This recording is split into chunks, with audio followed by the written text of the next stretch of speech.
So for those of us who have been in other parts of the world, being able to learn from all the great work that you're doing has just continued to give more gifts probably than we've given. So what I do want to do today as I share my screen is just walk through some of our thoughts. So here we go. Let me just hit the right button.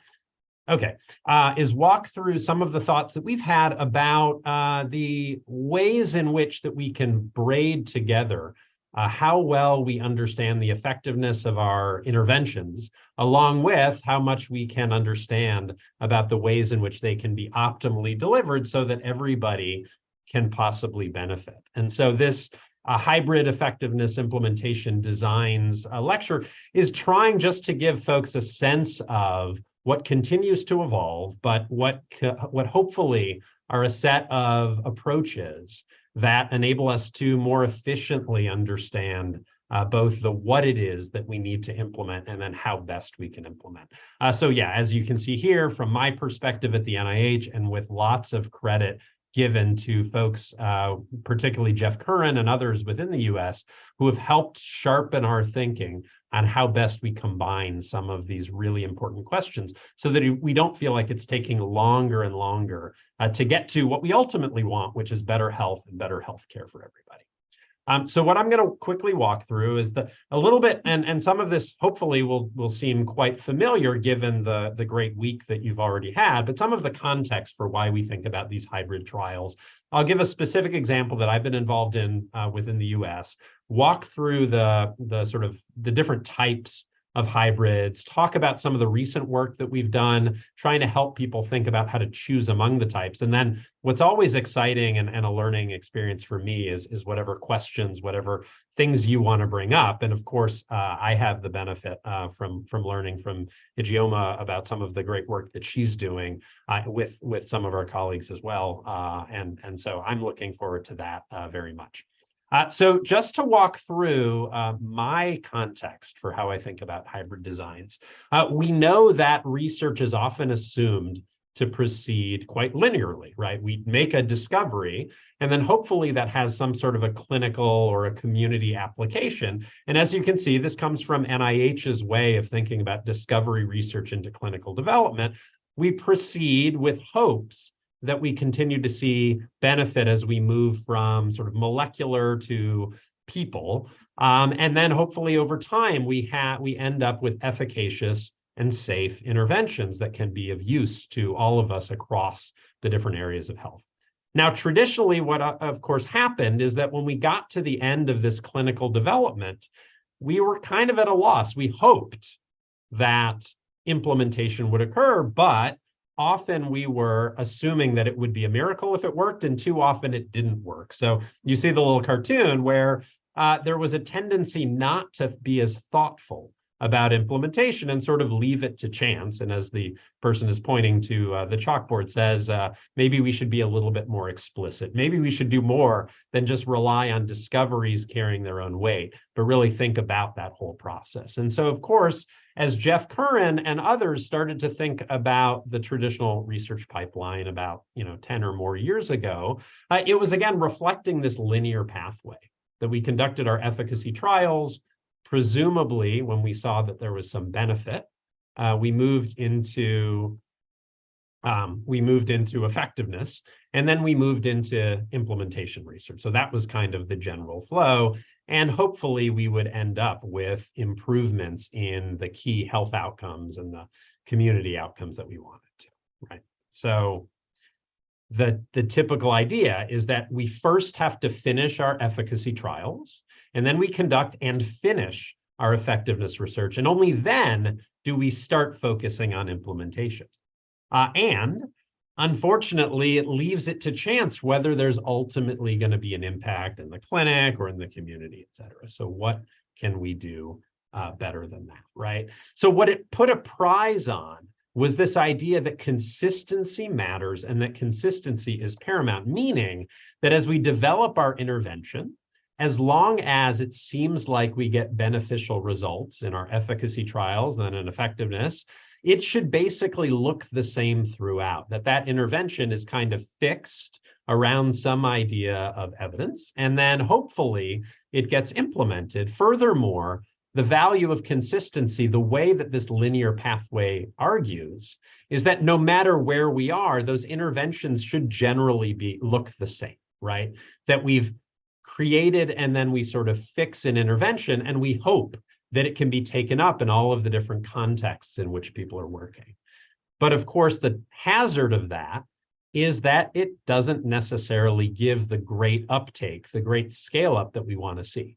So you may have heard even earlier this week of this factoid that talks about how it takes 17 years to turn 14% of original research to the benefit of patient care.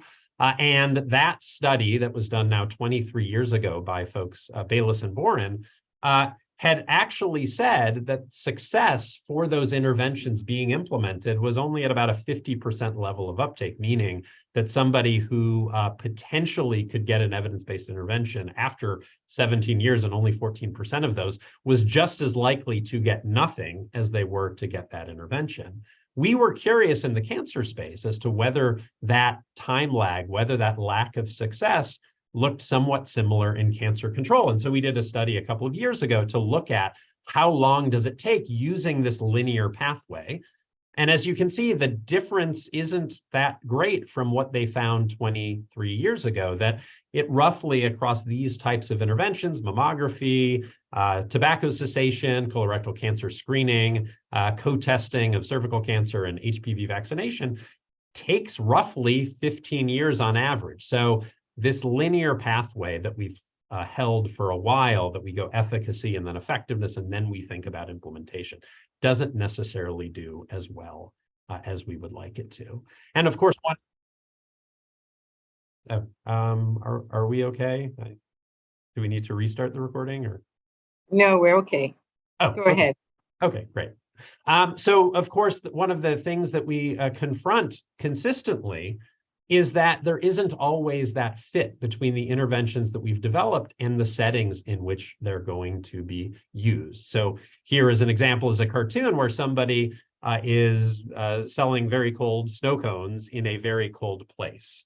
And the person who comes out says it's not or demand, it's supply and demand. And again, that linear pathway assumes that what we are developing is going to be demanded, going to be used by everybody, but it's not always the case. So we need to improve fit. All of this is getting us closer to being able to say that we've established a better consistency in the fit between the interventions that we develop and the settings in which they're used. And so then we say, well, what are the different ways that we can improve that fit?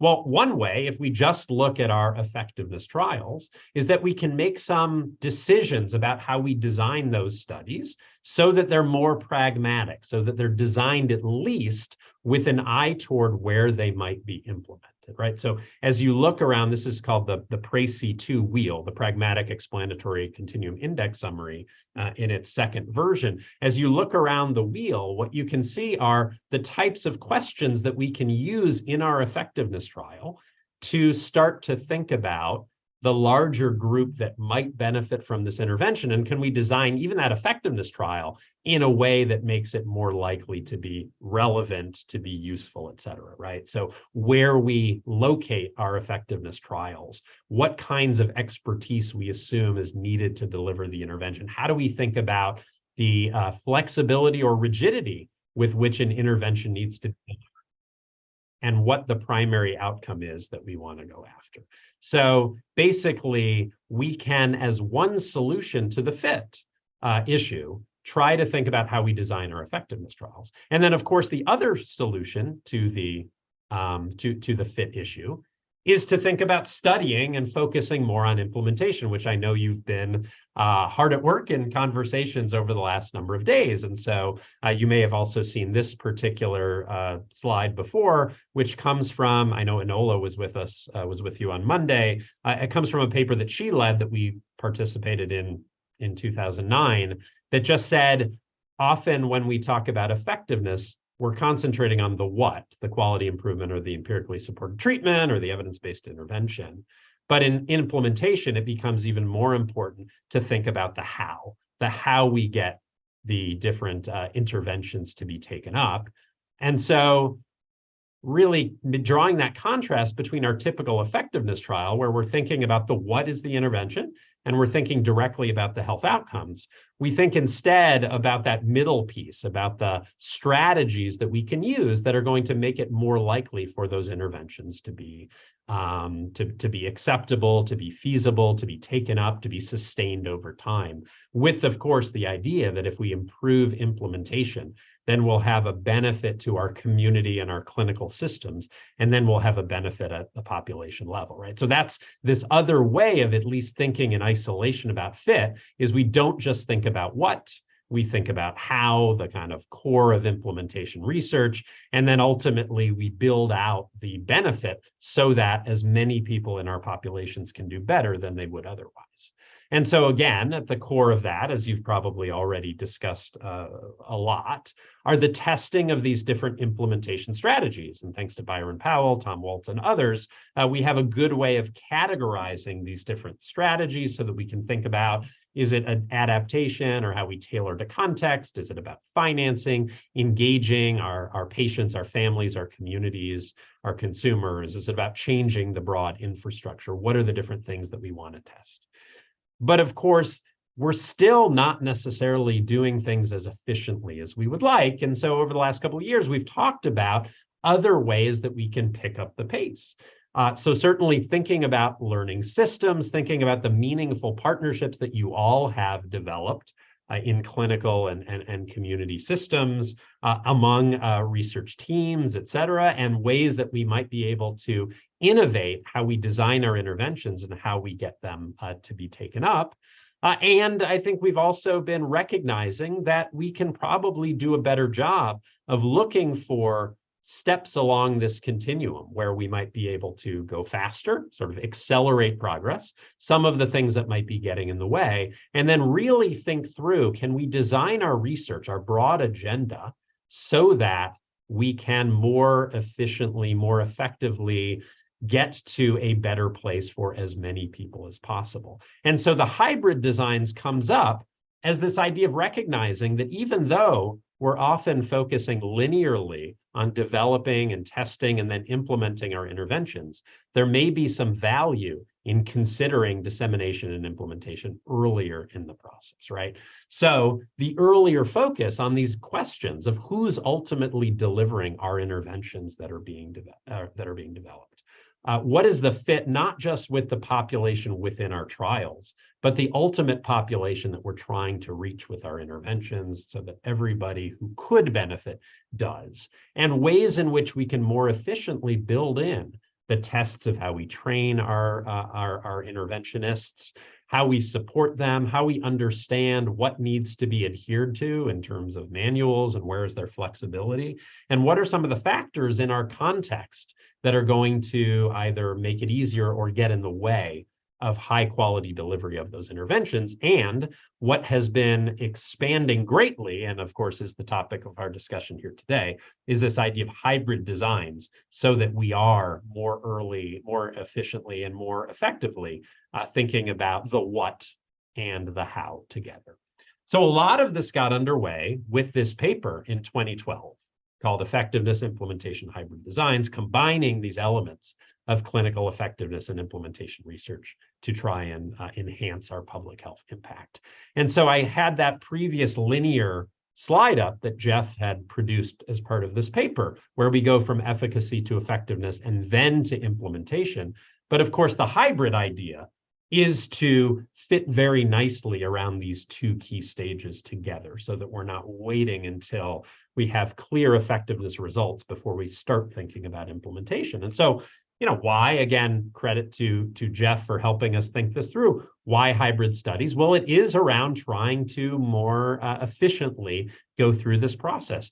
If we can blend effectiveness and implementation questions in the same study, hopefully we can save time. Hopefully we can also save ourselves from making errors that would lead to less effective or less useful interventions. So the idea here is that we may not have to assume that there is a perfection in our effectiveness studies before we start thinking about implementation. and that there's probably an opportunity to continue learning about our interventions and their effectiveness as we implement as well. So the idea is that if we're truly wanting to understand something about our interventions and how they're delivered, we probably need data at every stage of the process that's speaking to both of these sort of what and how challenges. Now, a couple of years ago, Megan Lane Fall and Renad Baitis and Jeff Curran pulled together what ends up looking like a sort of roadmap or a public transportation map to try and say, if we start with our practice of interest, our intervention, how might we be able to identify what the key next step is? And so as you can see with this initial red line, the first question is, do we have some sort of efficacy data around our intervention? Does it seem like in at least pristine conditions, our intervention is helpful? If not, then it makes sense to go to our efficacy research where we're still thinking about implementation, but more in terms of designing our intervention, not as much in terms of it being delivered in as many places as possible. If we've gone past efficacy, they argue here that as we consider effectiveness, we again may lead to, because we don't have effectiveness data in explicit focus on effectiveness in a trial, we may already have effectiveness data, in which case we might be able to move more quickly to just concentrate on implementation. But often the truth is that we're somewhere in between, that we may have partial data around effectiveness, but we don't necessarily know that in all cases, this intervention is going to work. So we can simply try to provide it to as many people as possible. And so the idea of this hybrid effectiveness implementation trial is enabling us to not feel like we have to have all the answers because it's hard to get them all, but rather that we should be learning as we go. Okay. So if we look at effectiveness and implementation studies, you can see that effectiveness trials are typically focusing on an intervention and looking primarily at outcomes that are related to that individual, that patient who hopefully is improving some sort of health challenge that they're dealing with, right? Our effectiveness trials typically have the patient as the unit of analysis. If we jump to our implementation trials, what we're usually doing, the sort of what, is the strategy, the implementation strategy, the approach to try to get that intervention taken up. We're often really thinking about either at a provider level or a clinic level, at a system level, at a broad, sort of ecosystem level, to try and say not just one patient at a time, but at population levels. How do we make sure that these interventions are delivered? And then, that key outcomes in our implementation trial are typically those that I had mentioned previously before, the implementation outcomes, uptake and adoption and sustainability, et cetera, the costs associated with it. And so I think it can be helpful because the clearer that we can specify what is it that we're trying to ask in the effectiveness part of our hybrid design, and what is it that we're trying to ask and test within the implementation arm, the easier it is to be able to make sure that we're answering the questions that we want to answer. So this is just a helpful contrast to some degree between what we're thinking about in effectiveness and what we're thinking about in implementation, so that when we join forces into this hybrid design, we recognize that we actually have both columns to consider in tandem. Okay.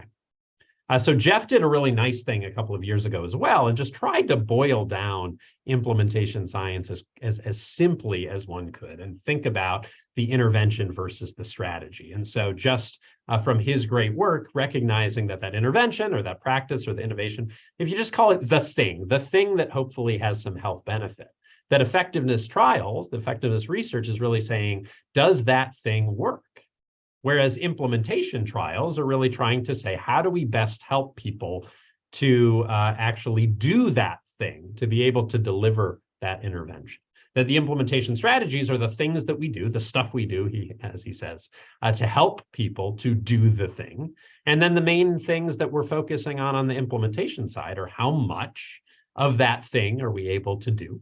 And how well can we do that thing? The sort of what people might call fidelity of the intervention. If the better that we do, the better that we adhere to that intervention, the better the outcomes that result. So again, all of this is trying to say that no matter whether you are more on the effectiveness side or more on the implementation side, any opportunity to try and say, how can we learn about both may be a nice way to more efficiently get to a broad population level impact. Now, at this point, what I will go to are the different types that I mentioned. There's type 1, type 2, and type 3. But I did first just want to give an example of a specific study that I was engaged in with the investigators that just might be helpful for illustrating what that sort of intervention versus that strategy looks like. So this was a specific study that NIH, the National Institute of Mental Health, had funded out of a large initiative called the Healthcare Systems Collaboratory, which were a bunch of primarily effectiveness trials. And Doug Zatzik and colleagues at the University of Washington realized that there were a lot of circumstances where people were being hospitalized because of some sort of traumatic injury. And while they were in hospital, it became clear that some were struggling with post-traumatic stress, some were struggling with substance abuse issues, some were struggling with mental health challenges, some had other comorbidities, and that there might be a really important opportunity while somebody was hospitalized for that injury to try and make sure that we could support them along the other challenges that they were facing. And so what came out was this hybrid trial that they proposed where we could try to provide care around post-traumatic stress disorder, alcohol, drug use, and other comorbidities for a patient who was hospitalized. And important on the hybrid side, that it was not just that we wanted to see patient by patient who received these different interventions, how did they do, but how well could trauma centers within different hospitals in the US be able to deliver this intervention over time. So this hybrid effectiveness implementation said that there is a care management intervention that helps patients who are hospitalized to sort of be assessed and then be supported across a whole range of different issues separate from the trauma for which they were hospitalized. And can we also be thinking about how we train our providers, how we train our systems to be able to deliver that intervention, the intervention training being the main thrust of the strategy that they were using to implement. So schematically, what you see here is a couple of things. You see one, that, and I know that this relates to prior talks that you had earlier in the week, that there are frameworks, theories, theoretical models, et cetera, that can be useful in helping you frame out what are the key areas that you're trying to study. So you have in the center this idea of it's an effectiveness trial, and so we're using typical sort of clinical trial frameworks, classic theories that help us to say if we deliver interventions to individuals, do they end up getting better outcomes? And then at the same time, we're interested on the implementation side in thinking about theories, whether it's RE-AIM, which talks about reach and effectiveness and adoption and then implementation and maintenance, or we're thinking about some of the contextual factors that are affecting implementation. I know Greg Ahrens yesterday talked about the EPIS model, that in the same study, we can actually think about both. We can have our effectiveness trial where we're involving patients who receive these different key intervention components based on what are the comorbidities that are assessed. And then at the same time, we're not only measuring what are some of the barriers and some of the facilitators to getting this model implemented, but we're actively trying to overcome those barriers by trying to provide training and other supports. So just broadly, what this picture does in, maybe in a complex way is reconciles that there is theory that helps us to think through our effectiveness trial and theory that helps us to think through our implementation trial, both as part of this hybrid design. And then there are some key outcomes, of course. There are effectiveness outcomes, and then there are implementation outcomes. So now what you see here, just briefly in this particular table, are all of the ways in which the trial was capturing data on the effectiveness of the intervention at these different time points, right? So what you'll see here are a lot of symptomatic scales. You'll see a lot of ways of trying to say, did those who received these interventions do better, depending, of course, on what were the challenges that they were dealing with beyond the traumatic injury. And then they were doing constant implementation assessments. Could they understand the contextual environment in which these interventions were being delivered? Could they understand things like the patient flow? Who was delivering the intervention? What were the ways in which we could understand, both from clinicians and systems, how well the interventions were being adopted, were being implemented, and then were being maintained over time?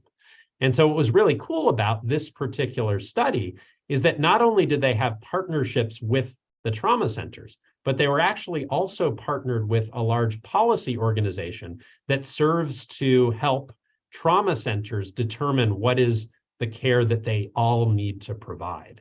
And so they had these policy summits where some of these really important questions about could they adopt, could they implement, could they maintain this intervention over time were ones that then the body that was focusing on credentialing trauma centers could determine whether they needed to require that some of these specific interventions would be covered over time, where traditionally they might not be. So again, what you see is this hybrid effectiveness and implementation example, where implementation is ultimately not just trying to inform the individual patient and their well-being, but the broader policy environment so that as many people who might benefit from this intervention get it. So just a quick example, maybe clunky a little bit, but just walking you through how there's the effectiveness side of things, which are the various health interventions, and then the implementation side of things, which in this case is the training as well as sort of the policy levers to try to make it, if effective, more likely that this intervention can be sustained over time. So with that in mind, just wanted to quickly go through the different types of hybrids that we have. And again, the idea that they are all blends of clinical effectiveness and implementation research. There are 3 different broad types that were developed or argued from 2012 and remain mostly unchanged, although they've been used with slight variations over the years. So the first one, type 1, is primarily focusing on the intervention, right? The primary focus of the hybrid type 1 is to say, can we test whether this intervention yields patient outcomes? But at the same time, can we also at least start gathering information on how we deliver that thing, how we deliver that intervention?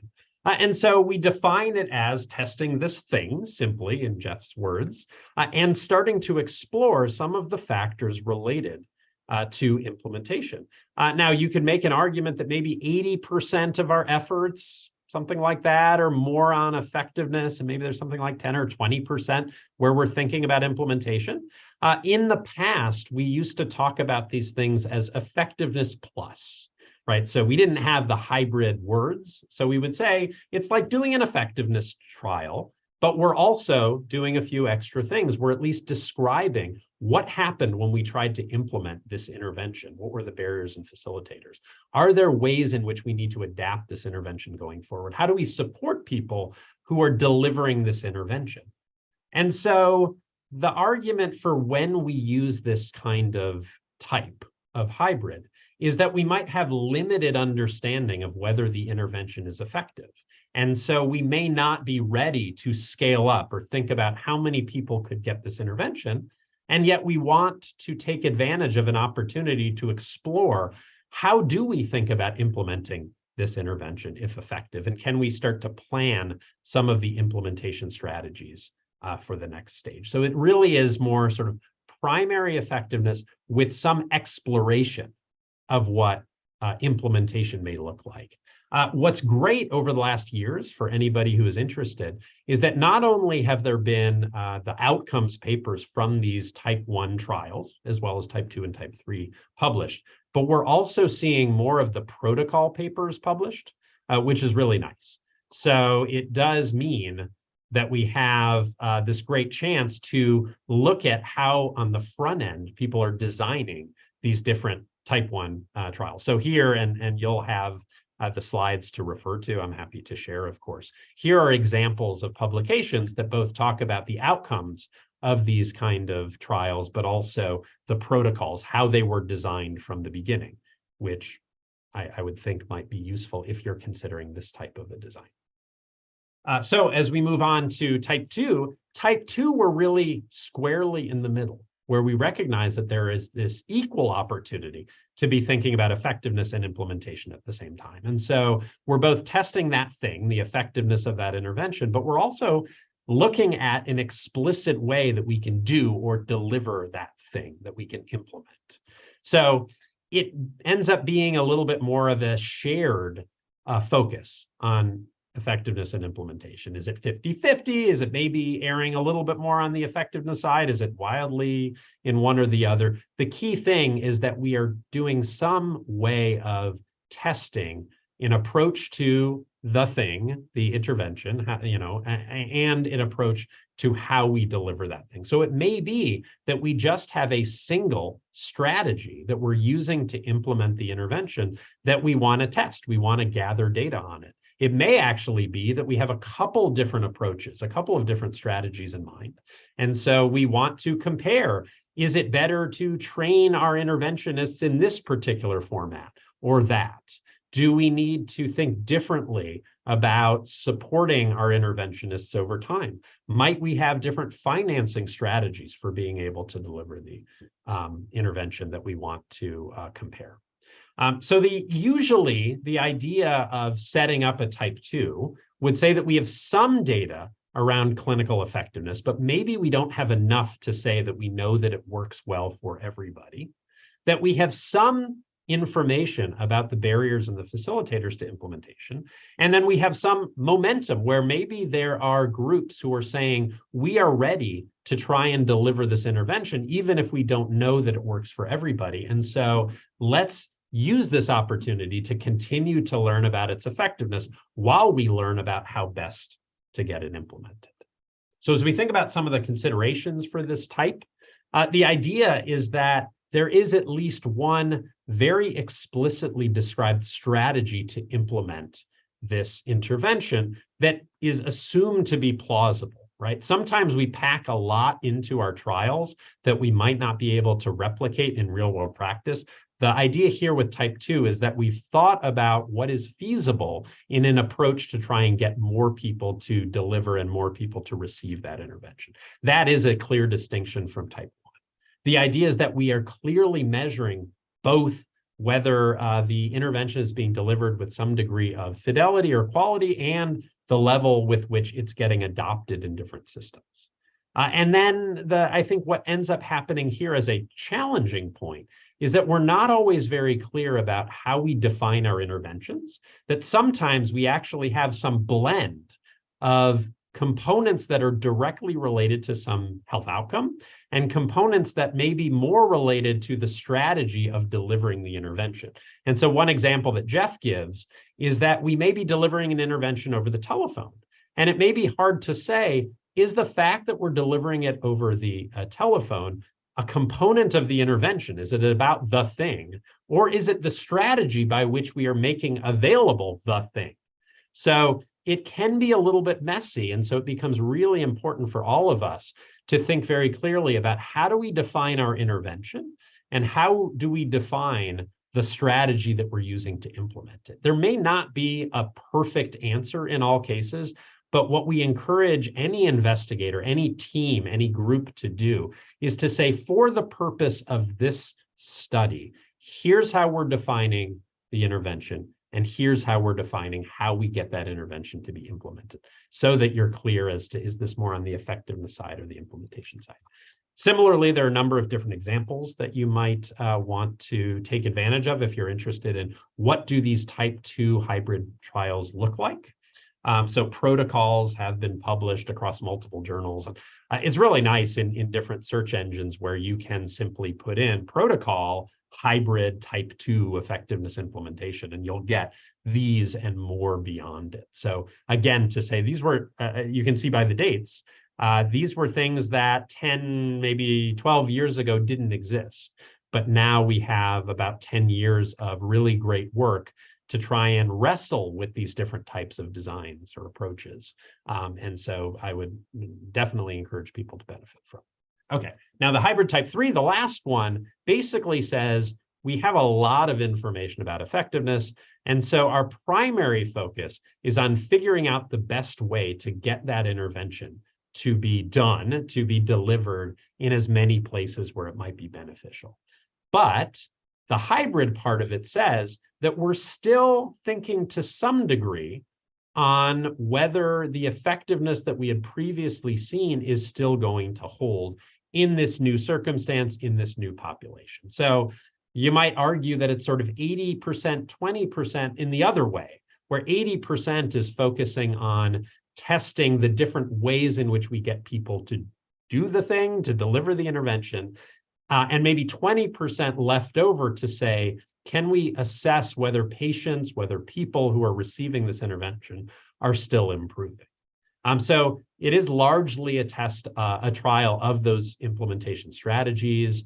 What that means is usually we're thinking about randomizing, we're thinking about our unit of analysis at a provider level, at a clinic level, or a system level, and that the clinical outcomes, while still present, are sort of a secondary aim. Sort of the flip of the hybrid type 1, where the primary aim was probably still going to be effectiveness, and the secondary aim was going to be implementation.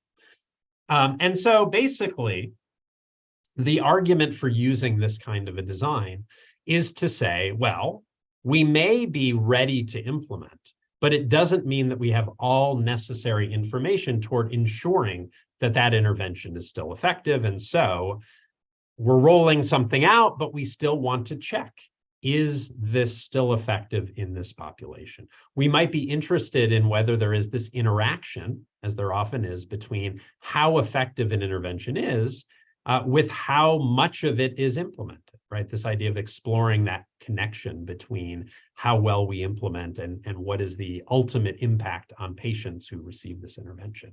And I guess another thing that we've learned over time is that for some funders, being able to see clinical outcomes just to verify that these interventions are helping people can be more feasible or more attractive. So again, depending on funding, certainly at NIH, I think there's been a general appreciation when folks who are thinking about implementation are still saying we may benefit from continuing to collect some health outcomes just to make sure that people are doing as well as we would hypothesize they will do.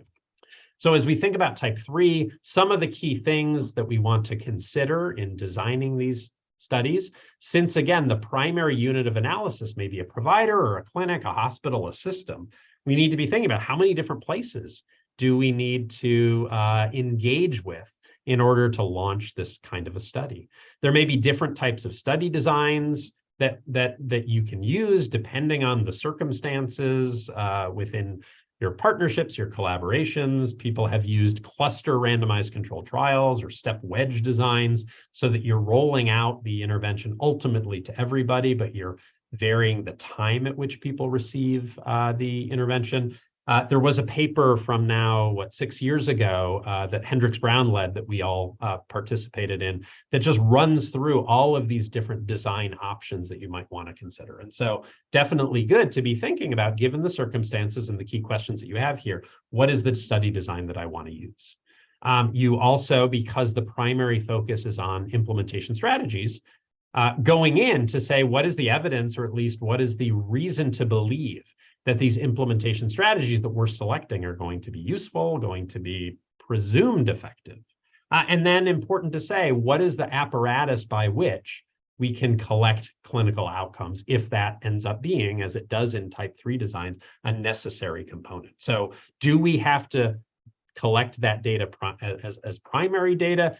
Can we utilize existing data within clinical systems so that we don't have to launch a research endeavor to be able to say, how did people do who received that intervention? And he notes, and certainly from my years at the National Institute of Mental Health in the US, we know that some outcomes are not routinely available. And so we may need to be capturing those outcomes ourselves if they're not clear within the system.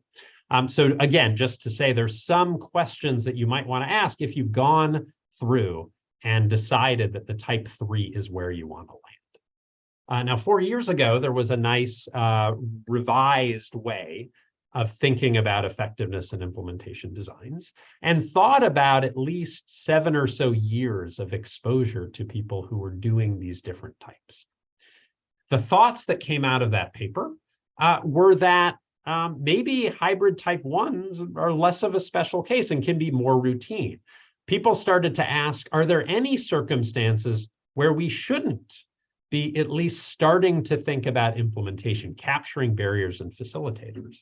So might it be more of a routine thing to see that effectiveness trials become almost by default type 1 effectiveness implementation studies? We were also seeing that some folks were doing hybrid type 1 work, not as they got to effectiveness, but actually even at an earlier stage when they were still thinking about the efficacy of their different interventions. And then a lot of people were doing type 1 even as pilot studies. You were doing a pilot trial and you were still incorporating some of those questions around implementation while you were doing that. What was learned out of that 2019 paper was that when we think about this type 2, this balance between effectiveness and implementation, it's really important that we're justifying why we're in a position to be asking questions about both at the same time. And they noted this idea of including a fail-safe. What do we do if we're implementing an intervention that may actually, the more that we learn about it, not be so effective? And how do we make sure that we're also building in time, we're building in ways in which we can see maybe our implementation strategies are not effective? And so how can we iterate as needed? How can we shift and think more about our implementation strategies if in the course of doing this type 2, we realize, well, we haven't been able to actually get this intervention to be delivered so that we can even look at either effectiveness or implementation. They also recognized that that type 3 may be less of a special case too, and started to say, are there any circumstances where we would feel so confident about effectiveness that we wouldn't even capture any sort of patient level outcome data, right? When wouldn't we want this kind of data? And shouldn't we be in a position to really try and understand how the fidelity that we've said is going to yield the best possible outcomes for an intervention, whether it actually does that?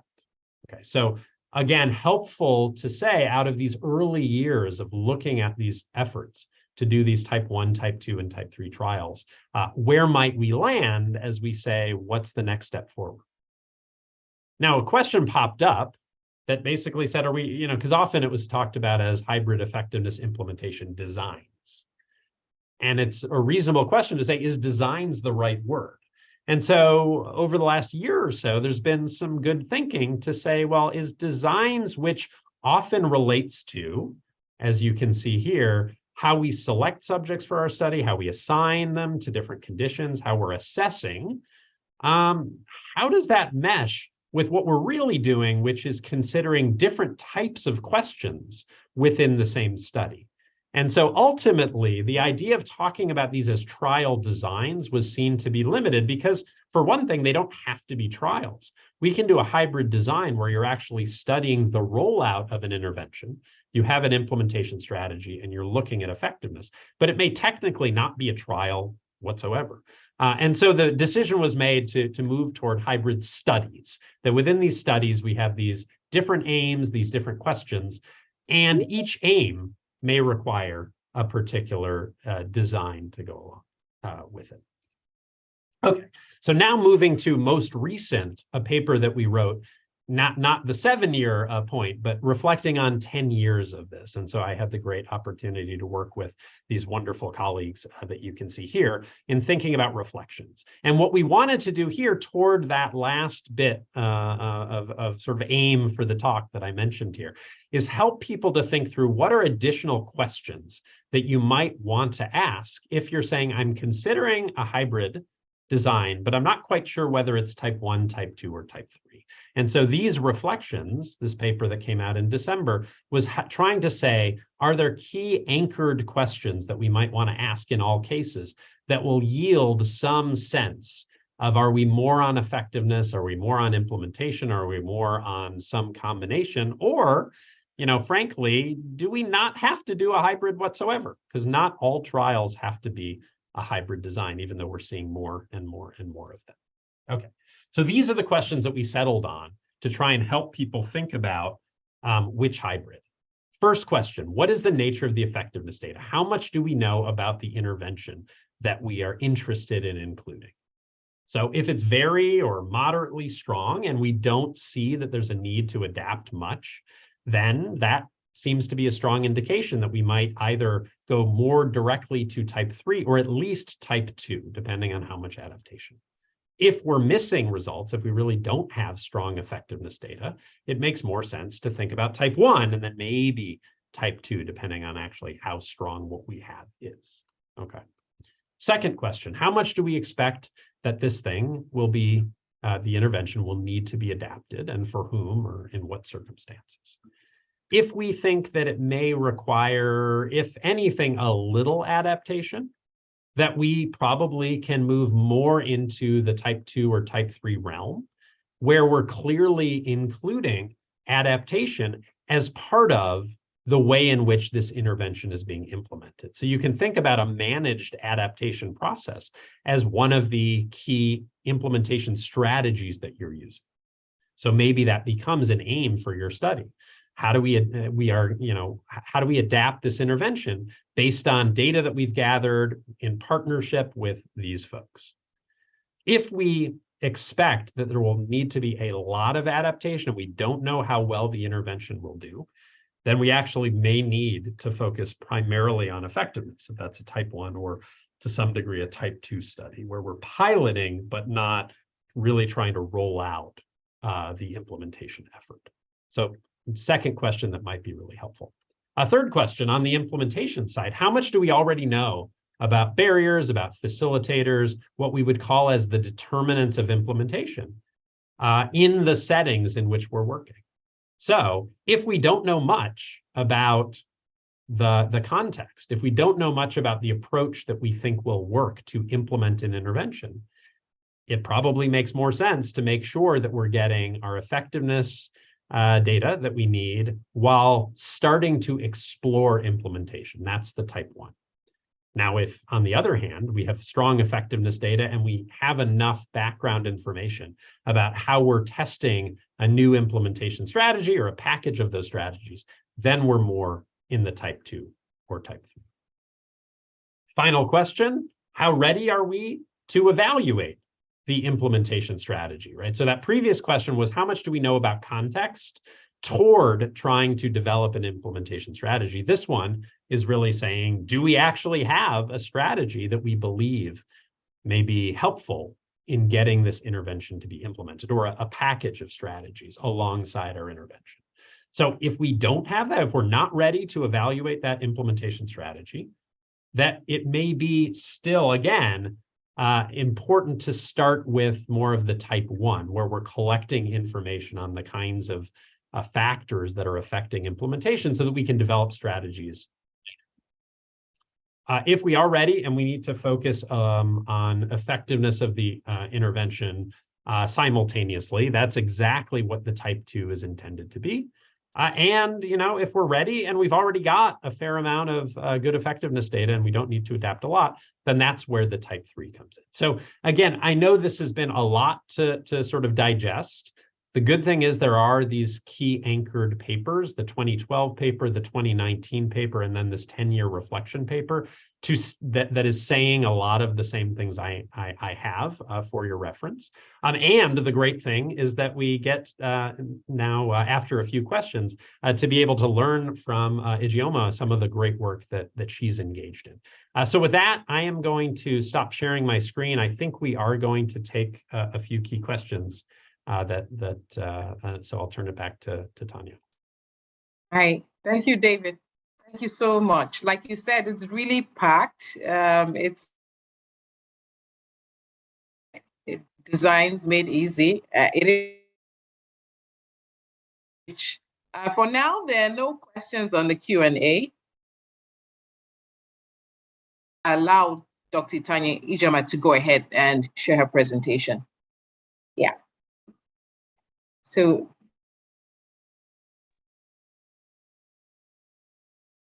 Let me share my screen.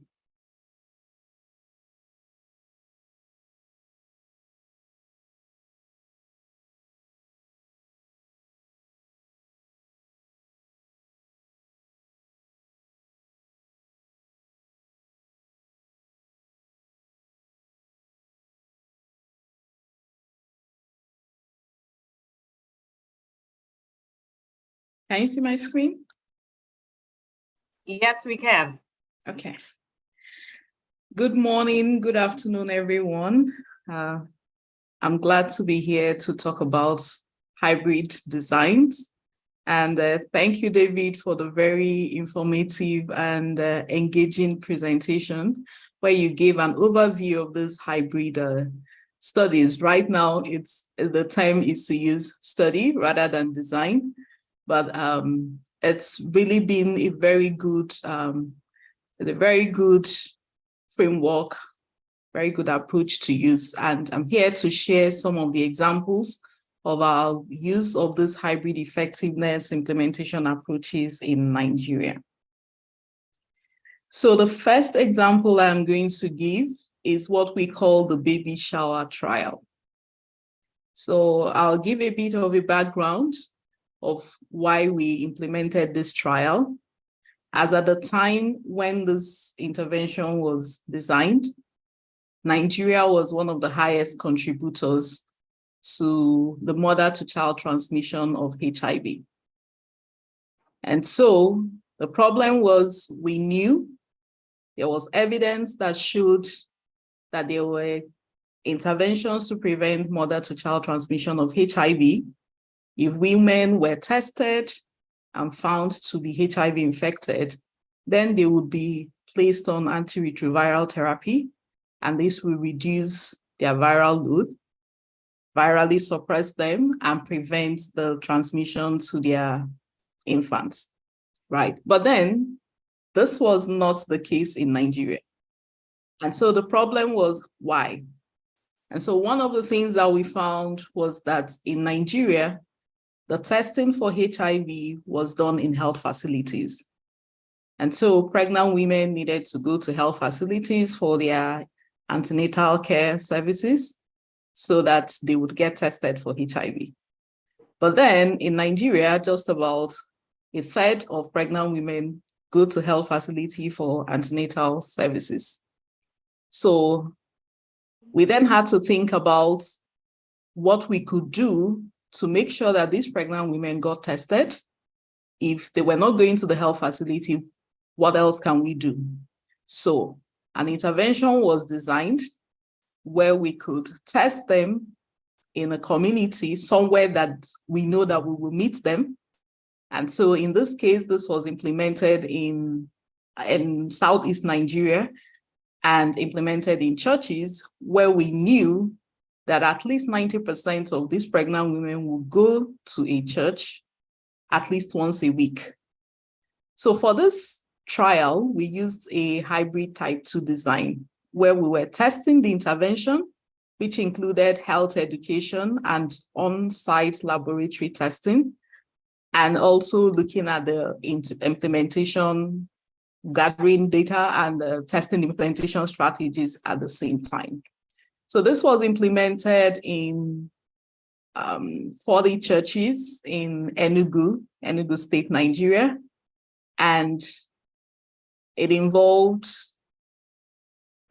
we randomized churches. So 20 of the churches were in the intervention group and 20 were in the control group. So in the intervention group, the intervention, which included this health education and on-site laboratory testing, included the three processes that we call the prayer session, the baby shower, and baby reception.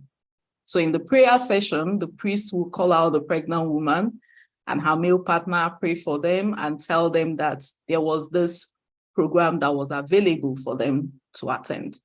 And so if they were interested, they would then participate in the baby shower, which then included this health education and on-site laboratory testing. So the women will sing and dance and giving health education on how they will take good care of their pregnancy and their baby in their womb, and why it was important to screen for certain health conditions.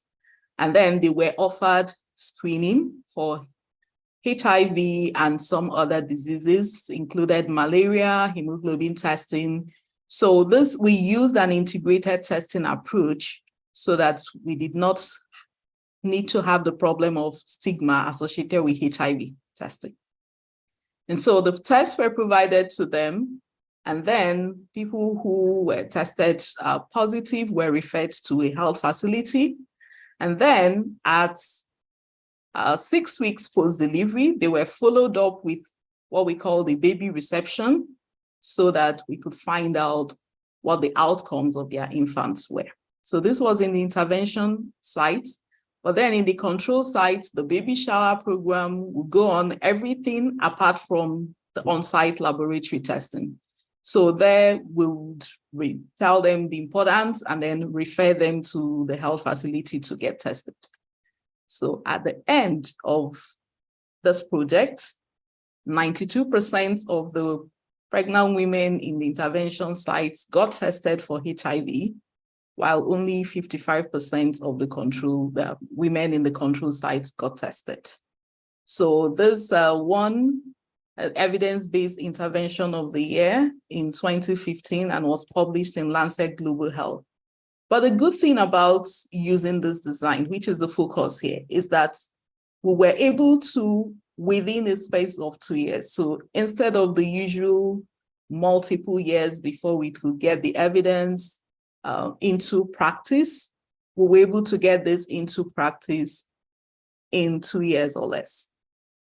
And currently, many sites in Nigeria are using this community testing. We've implemented this baby shower, used it to deliver multiple interventions, not just for HIV, but for different health conditions. So this is an example of where using a hybrid effectiveness implementation approach could work in speeding up translation of our research into practice.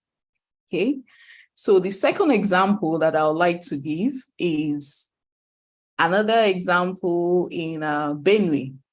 So for this project, this was a pilot project. And for this project, the goal was to, from my experience in conducting the baby shower trial, yes, we could test women for these different diseases, health conditions. But how do we now get these results to where their healthcare providers, the clinicians, could use them to influence the care that they give the women? So that was the motivation for this project, where the primary objective was to determine the feasibility of developing a mobile health platform that could be used to store the test results of these women and then get them to the point of care where the healthcare provider would use it to inform the decisions. So for example, if a woman tested for HIV, then the clinician will be able to know, okay, I need to do something about this HIV infection. Okay, so, but the thing was, just like David had mentioned, the type of question depends on the context, right? So at that time, the mobile health interventions that were going on all over the world, they required data, they required internet, okay? And we know that in a place like Nigeria, especially in rural locations where we really needed these interventions, network is usually a problem. So we needed an intervention or a platform that could work offline. And so we were not sure if it was, we knew that the platform could be developed, but we wanted to test its ability to work in rural areas where we had this network problems. It had been tested, so there was evidence for it, but wanted to test its effectiveness in being able to store these results and make them accessible at the point of care. So we use a type 2 design. Okay? So we're testing the implementation, the effectiveness and implementation strategies at the same time. And so the outcomes were feasibility. So I think you've seen in one of the slides that David shared, feasibility is one of the implementation outcomes. We're also interested in acceptability. We wanted to know if these women were going to accept. So the mobile health platform included 3 components. There was a smart card, which resembles an ATM card. And there was the mobile app, which could be downloaded to a phone and used to scan the cards. And then there was the web platform at the back end where those results could be stored. So we wanted to know if these women will accept the cards for their results to be stored on the cards. We also wanted to understand the usability of the cards and the app by the healthcare providers. So this was a protocol published, JMIRL research protocol, and we have published the results.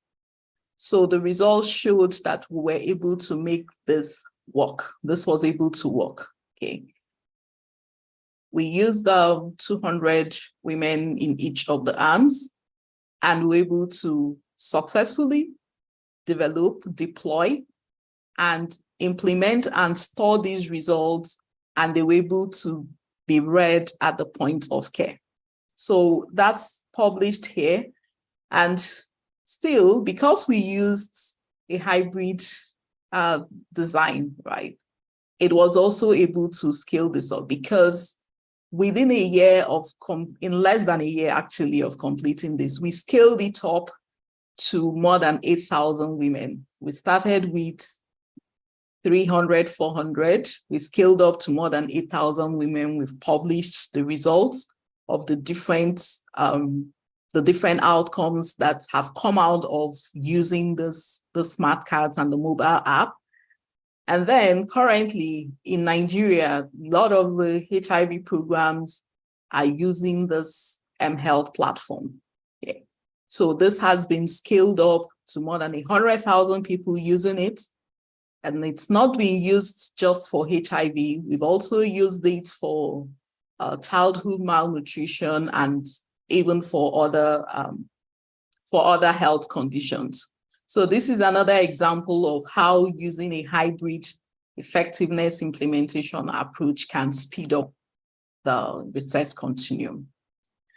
Then the third example that I would like to give is what we call the ISTAR, Intervention for Sustained Testing and Retention for HIV-infected individuals.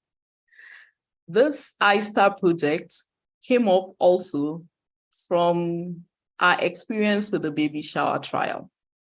So for the baby shower, as at that time, the UNAIDS goal of 90-90-90, which was testing, engagement, retention in care, linkage, engagement, retention in care, and then viral suppression. So at that time, we had shown that we could achieve the 90 goal. We actually achieved the 92%, right? So the next thing was, okay, we test these pregnant women. How do we ensure that they are effectively linked to care? They engage in their care, they are retained in care, and then they achieve viral suppression. So that was the motivation for this project, which was also funded by NIH. And so for this, we use a type 2 design where we also look at testing both our intervention and implementation strategies at the same time. Okay.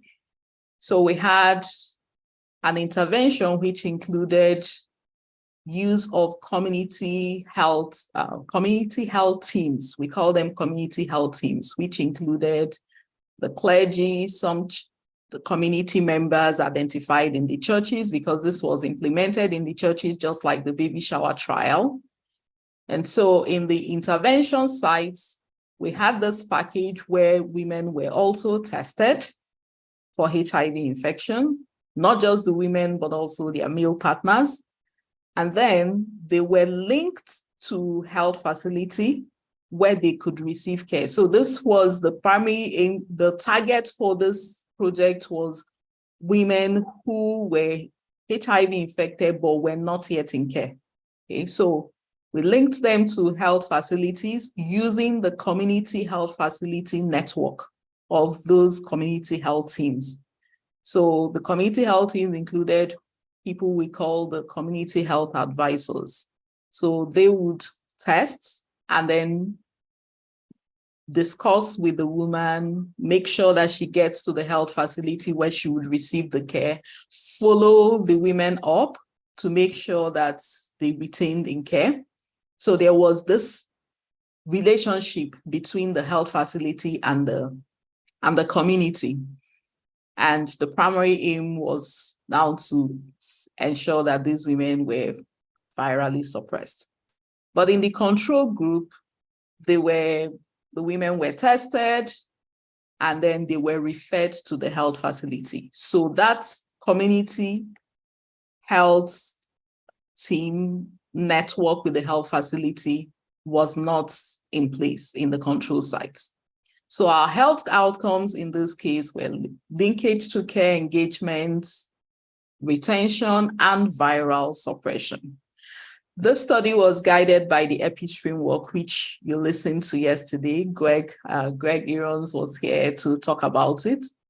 And so because of the EPIS framework, we needed to look at what the implementation determinants were.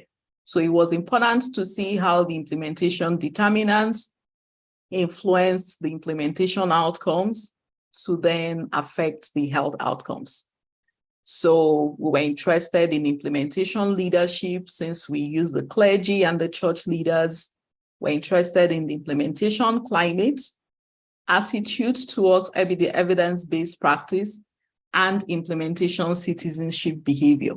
So because of time, I'm not going to go into how the network of the health facility and the community health teams worked, but these were part of the aims of the project, and we had to use these implementation determinants to understand the mechanisms that influence the implementation.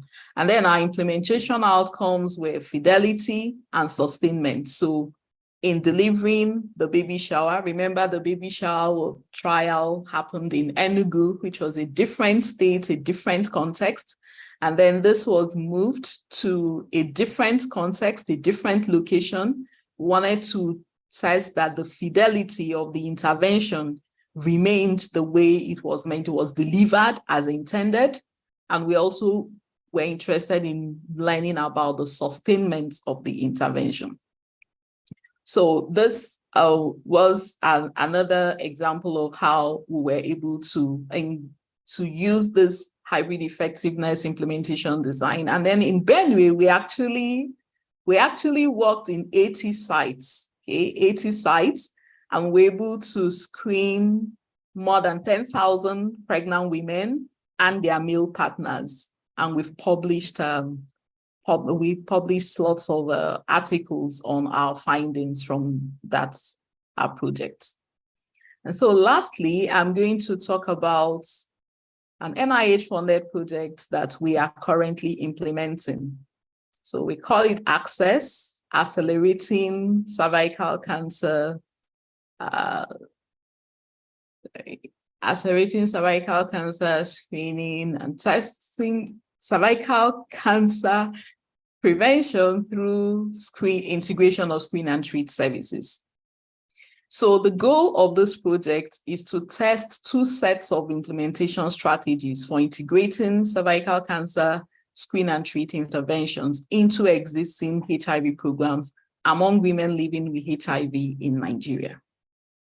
Now, also looking back to what David presented earlier, the question, right? The question determines the kind of design that you would use. So we already know there's evidence-based intervention for cervical cancer screening. And once you screen, and the woman needs treatment, we treat immediately. Okay. So that already has been shown to work, and that already has been working in Nigeria, but it just has not been scaled up, just in a few places that this was taking place. So we decided in this case to use a type 3 design. Type 3 design because we wanted to now test implementation strategies to see which of the implementation strategies would work, while we also collect data on our health outcomes or clinical outcomes. So this study is guided by the EPIS framework and the REAM framework. Now, the EPIS framework here on the slide shows what we plan to do in each of the EPIS phases. So in the exploratory phase, we already had identified barriers and facilitators. So that also showed why we could use the type 3 design. Then we had to co-create our strategies with the people who are going to implement. And then in the preparation phase, we assembled the team that will implement. And then we have tried to tailor our strategies, okay? And so then we are planning to start implementation of the strategies, and then we also hope that it will be sustained. Now, how do we bring in the REAM framework? The REAM framework is guiding our implementation, okay? So in the implementation phase, we'll use the REAM framework to evaluate what our implementation would do. So we have refined our implementation strategies, and we are planning now to test the different sets of strategies.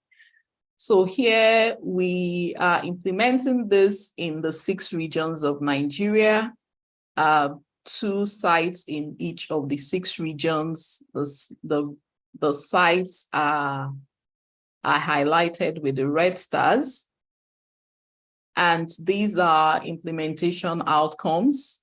So we are interested in reach, effectiveness, adoption, sustainment or maintenance based on REAM framework, and implementation fidelity. So here we are interested in both the implementation fidelity of our strategies and the fidelity of the evidence-based intervention. For the clinical outcomes, we are interested in finding out what the outcomes of women who get screened for cervical cancer. And then because we are using the EPIS framework, we are also interested in implementation determinants such as the implementation climate, implementation intentions, and even organizational readiness for implementing change. So we are hoping that from the experience we've had with the other projects where we use the hybrid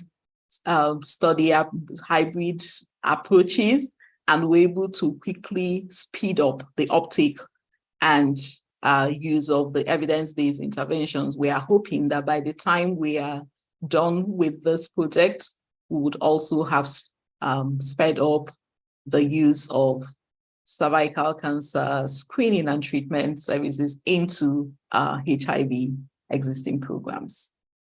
Be happy to entertain any questions that you may have. Thank you. Thank you so much, IJ. Thank you for the wonderful lecture and descriptions about the studies that are ongoing. So there's one question here, and I suppose it's for you, IJ. It says, in the third example, using the hybrid type 2 study, what was the intervention arm? I could see only the intervention. Was it the baby shower? For which of the examples? She said the third study you shared. Okay, so that should be the ISTAR. Yeah, the ISTAR.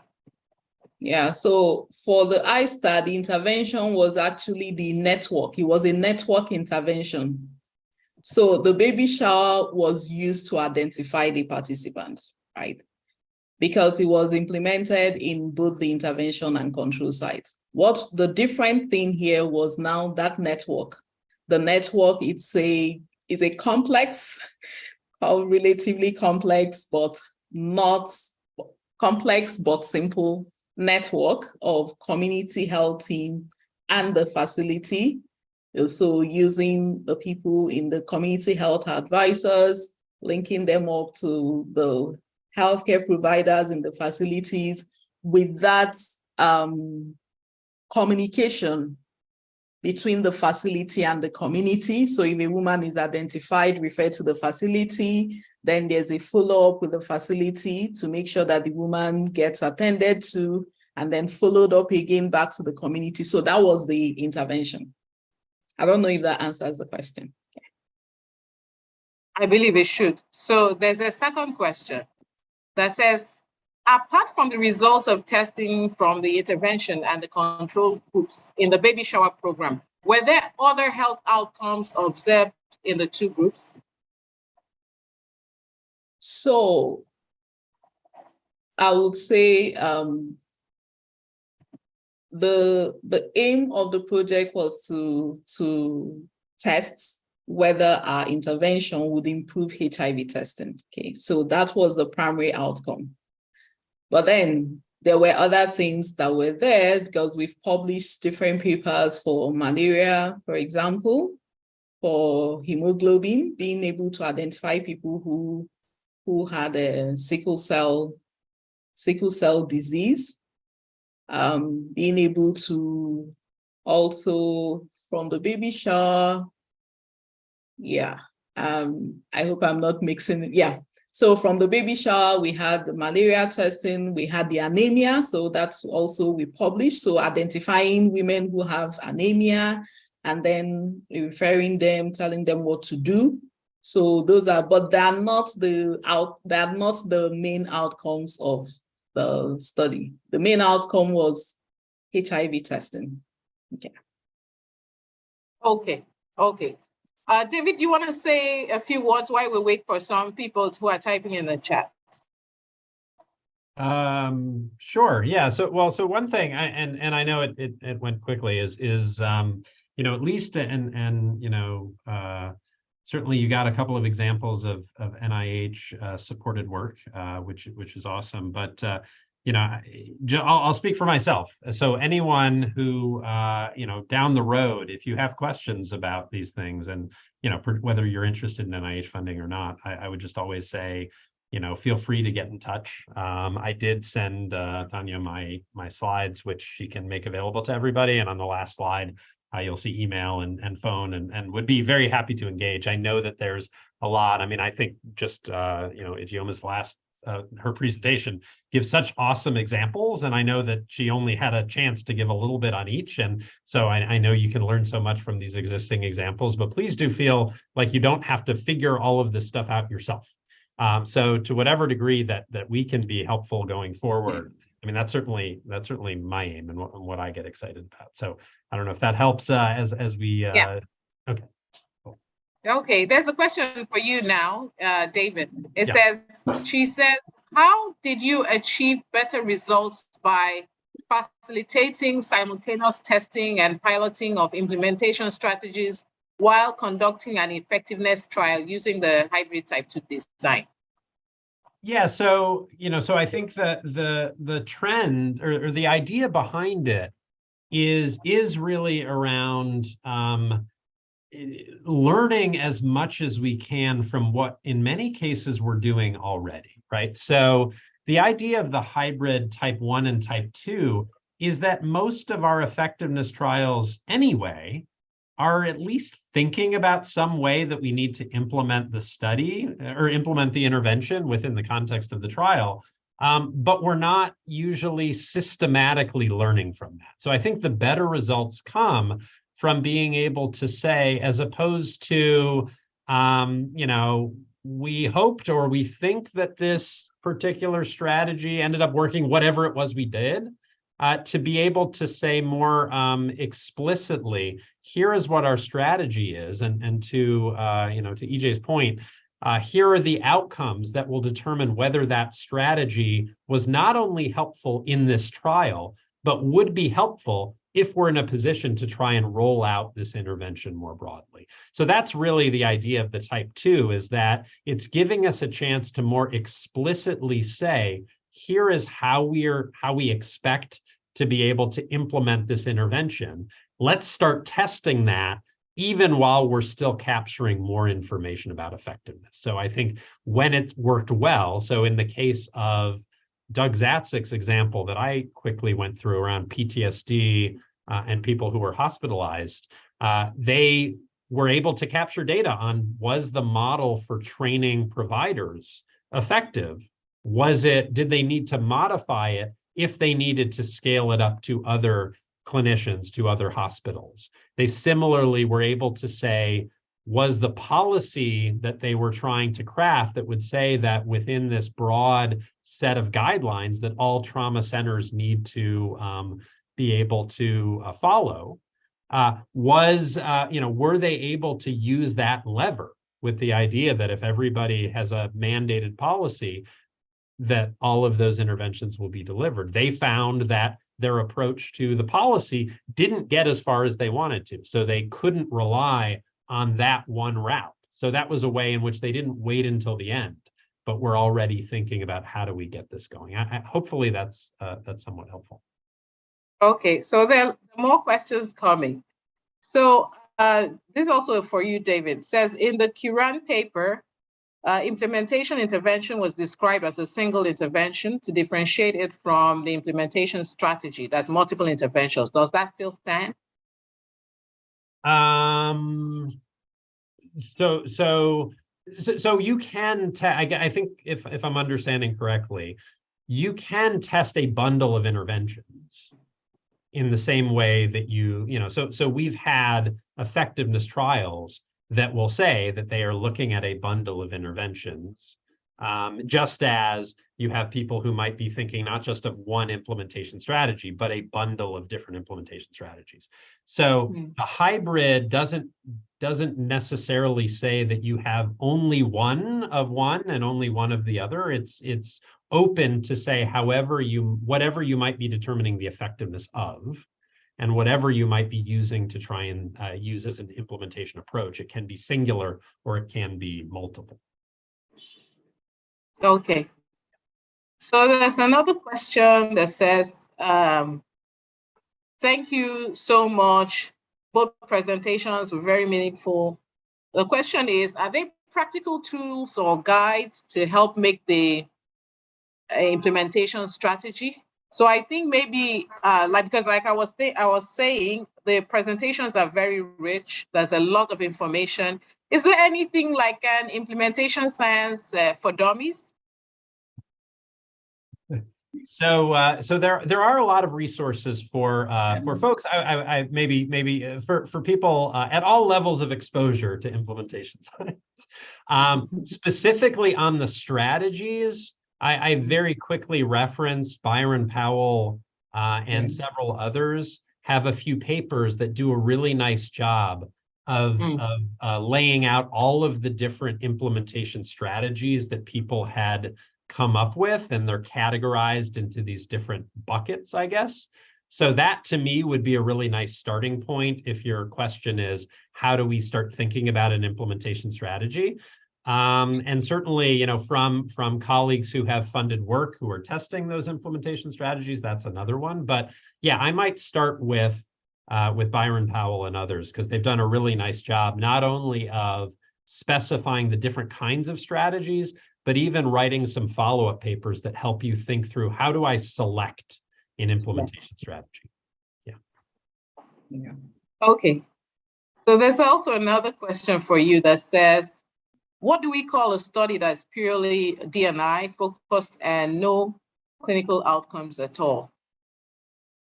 That can be an implementation trial. Yeah. So Well, it probably depends. Again, it depends on the type of design, but certainly an implementation study. If the primary or the sort of sole focus is going to be on dissemination or implementation of the intervention, and there may be good examples where we know so much about the intervention that there isn't a tremendous amount of value in continuing to capture, or it may be unwieldy to continue to capture effectiveness data. We just don't need it anymore. So yeah, so that would just be an implementation study or a D&I study. Okay. So there's no question right now, but are there links you could share on the chat so that, people can look through sites that talking about these hybrid designs, papers talking about the hybrid designs? Sure. I could share some as well. Yeah, IJ, please do. Okay. So that we could pick it up. Yeah. Okay, so while you guys are sharing this, let me just share my screen and talk about the NISA 2023 conference. We're all welcome to attend. The conference will be taking place in August. Usually NISA, which is the Nigeria Implementation Science Alliance, has their conference once a year in September, but this year is in August. And it's a good place for researchers to show their research work and to mingle with other researchers, to mingle with policy people and discuss. So it's also a great place to build ideas, forge collaborations. The website for NISA, where information for the conference is and where you can register, should be on the chat. So would like to encourage us to go to the website and navigate all around and register. Also, there's a call for abstracts for this conference. So the call for abstract is still on. So please share the word that if you have any research or anyone who has done research or is doing research in implementation science or dissemination science, please share this information with them. The call for abstract is also on the website.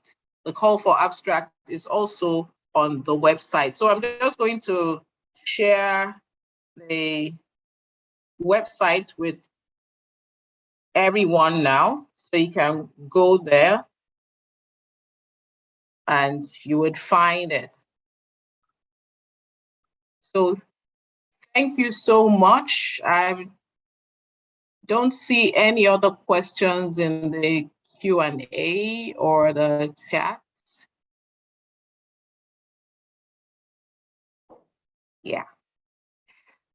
So David, to you, your last few words before we call it a day. Any advice for researchers, people who are new to the implementation science, and because we have a lot of people who are just hearing about it for the first time, they're interested. So how can they launch into a career in implementation science? Yeah, so, if it was 10 years ago, I think we would have a lot less to be able to provide as far as that goes. I mean, the fact that you have an alliance, the fact that multiple alliances, the fact that we have investigators who have ahead of you worked out some of the key questions, some of the key approaches to trying to design in this way. Take advantage of the great resources, both in people and experts, like you have on this call, and that we have as far as resources online. I did put into the chat a few of the key papers. I know Ijeoma did as well around, for me, it was around implementation strategies. So those might be useful. And please reach out. I mean, again, our goal is to make this, and we have a consortium around cancer implementation science that everybody is welcome to be part of if you'd like. But the goal is to try and create as big a tent where anybody who is interested in whatever way that you feel like you want to be interested or engaged can be. So like I said, I mean, I would love to hear from anybody at any time if we can help you, because we all gain from your energy, your investment, and your expertise. So that's my final thought. Okay, thank you. Thank you so much. So IJ, please, what are your last and your parting shots for everyone attending today? Yeah, just to say that it's a process, and you take baby steps, and before you know it, you've gone a mile, and before you know it, you've gone 100 miles. So I was primarily trained as a physician, a public health person, epidemiologist, but now I'm doing implementation science. And that's something that I learned, and I've grown in it, and I continue to learn. So I'd like to encourage everyone, if you're interested, it's not far-fetched. And just to also say, and if possible, I'll share the link on the chat too. That's not just for clinical trials or cluster randomized trials. There's a new paper looking at how we can have a hybrid observational implementation study approach. So that really got me. I downloaded it, I'm reading it, so that even for your observational studies, even when you're not able to do trials, you can still build implementation into it. Because I think the primary goal is for us to make difference. We want to be able to impact lives. We want to be able to improve health outcomes. And so we don't want to finish our research and have it published in the best high impact factor journal that there is, and then it does not impact on people's lives. So we want to be able to speed up the process, and the tools are there and the resources are there. Please feel free to reach out. I think I'll put my contacts in the mail. Yeah, so you can reach out. David has also shared his contact. So and please put the link to the paper. Okay. That's a new paper. It's really important. Yeah, we can see your contact. Thank you. Thank you. Thank you so much. Thank you, everyone. So we've come to the end of the 2023 NISA Research Week. We hope that you've had a very good time gaining a lot of information that will help you not just in your career, but will help your practice clinically. And we want to thank you once again and say we'll see you about this time next year, God willing. And we say stay safe and stay healthy until we meet you in a year's time. So take care. Don't forget the NISA conference. Tell all your colleagues and get papers in. We're waiting for your abstract. So thank you so much for attending today, and good night. Bye, guys. Okay, thank you. Bye. Thank you so much, IJ. Thank you, David. Thank you. Yeah.